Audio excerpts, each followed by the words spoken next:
हमने कहा था कि बाहुबली को लाइए, शिक्षा के क्षेत्र के बाहुबली, स्वास्थ्य के क्षेत्र के बाहुबली, टेक्नोलॉजी के क्षेत्र के बाहुबली, समाज सेवा के क्षेत्र के बाहुबली, कानून के क्षेत्र के बाहुबली।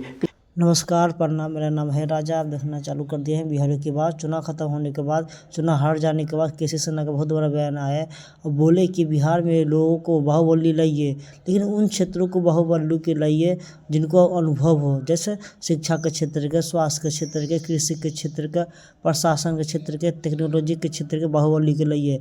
और साथ में वो ये भी बोले कि बिहार में कि चुनाव हारने के बाद वो बोले कि आप क्या 5 साल टिके रहेंगे जनसुराज में ही?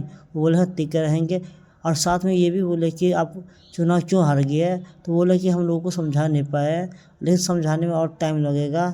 तो क्या कुछ बोले हैं कैसे से ना, उनकी बात एक बार आप लोग सुन कहा था कि बाहुबली को लाइए, शिक्षा के क्षेत्र के बाहुबली, स्वास्थ्य के क्षेत्र के बाहुबली, टेक्नोलॉजी के क्षेत्र के बाहुबली, समाज सेवा के क्षेत्र के बाहुबली, कानून के क्षेत्र के बाहुबली, कृषि के क्षेत्र के बाहुबली, हर क्षेत्र के बाहुबली, यानी अनुभवी लोगों को लाइए और इस बाहुबली को इससे रिप्लेस कर दीजिए। बिहार का बहुत कल्याण होगा।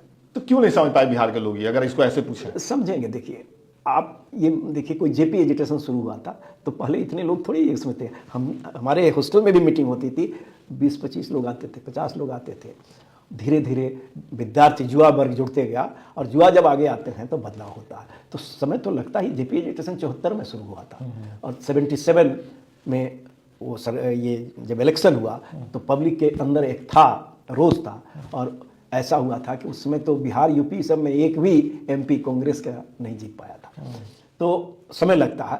वैसे ही गांधी जी का आंदोलन तो एक दिन का थोड़ी था और गांधी जी को ट्रेन से बाहर फेंक दिया गया। अगर वो नहीं हुआ रहता तो शायद गांधी जी यहाँ भारत में आकर के उस तरह का आंदोलन नहीं खड़ा पड़ते, क्योंकि उनका इरादा पक्का।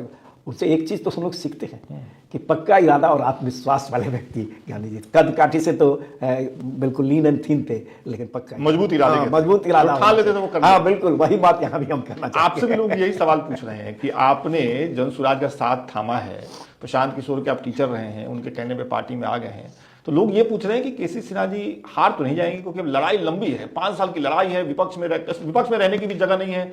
तो केसी सिन्हा जी हार तो नहीं जाएंगे, थक तो नहीं जाएंगे कि छोड़ो हटाओ कहाँ राजनीति? अपनी बातों को लोगों तक ले जाने में हारने की क्या बात है? वक्त चाहिए और लगे रहिए। फिर कहेंगे कि लगे रहिए, प्रयास जारी रखिए, सफलता जरूर मिलेगी।